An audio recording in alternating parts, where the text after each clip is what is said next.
Then there's the movement to undermine and overthrow the Constitution of the United States. If anyone can name a more influential and successful government document in history, I'd sure like to hear the case. Wait, I don't have to hear it. I'm already getting it from the New York Times and Supreme Court Justice Darth Bader Ginsburg.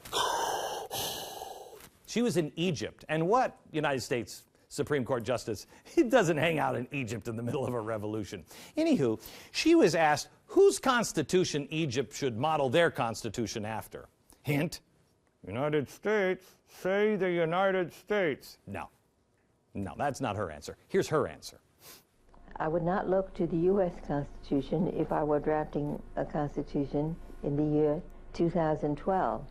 I might look at the Constitution of South Africa. That was a deliberate attempt to have a fundamental instrument of government that embraced basic human rights, had an independent judiciary. It really is, I think, a great piece of work that was done. It is a great piece of something, I'll tell you that right now. We read it. She suggested the South African Constitution, drafted in 1993, promises a quest for social justice and an open society. Probably just a coincidence there. Probably also coincidence that it has abortion written right into it. Isn't that great? She also mentioned the Canadian Constitution, which has absolutely no restrictions on abortions. And, of course, the EU rights, which, hey, they love abortions too. The New York Times wrote a piece on the Constitution. I like to call it a hit piece on the Constitution, claiming that its influence on the globe is really waning because it's terse and it's old and it guarantees relatively few rights. No, it actually guarantees all rights except to the government. It restricts the government. You got all the rights God can give you. Them, not so much. Let me ask you, why would anyone want to buy a house where the owner says, I don't really like it, it's kind of rickety, and I don't even know how most of it works. I don't want to buy that one. The New York Times, it doesn't guarantee a lot of rights. No, all rights given by God are guaranteed. They don't even know. They're like, yeah, I don't know. It's a 56 Corvette, a 61. I don't even know. It's dusty. I don't even know how to start the thing. I've been trying to feed it hay, and I don't know. That's how we're treating our Constitution. It's not a model for anyone. It's an old, dusty document. You know why? Because nobody's driven the sports car lately. Who's fighting for our Constitution? Are the politicians? No. No. I know. Places of higher learning.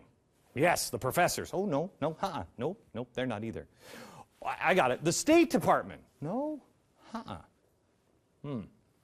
can't really think of anybody that's fighting for the Constitution. Tea Party. That's right, the Tea Party. Except they don't have a global stage.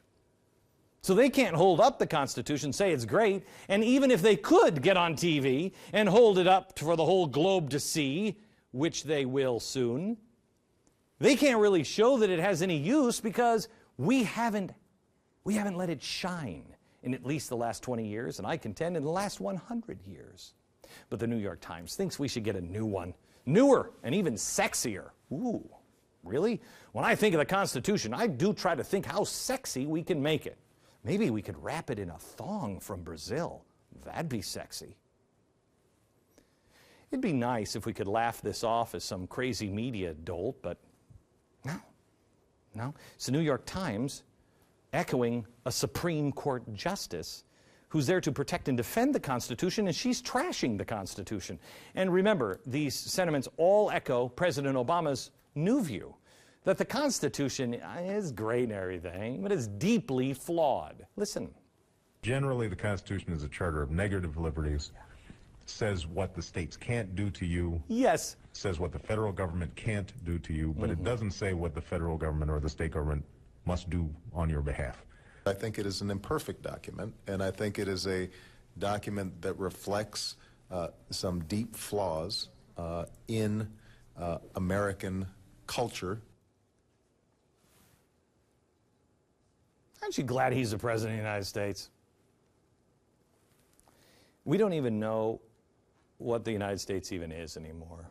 We don't know where we are as a nation because we're being pulled apart and we're being pulled in two very different directions.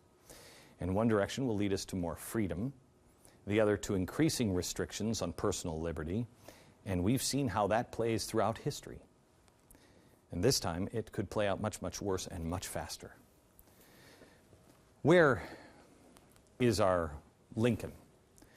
Where is our Winston Churchill? Where is our George Washington? Where are they? We don't have that kind of leader. And I don't mean in the world or in the White House.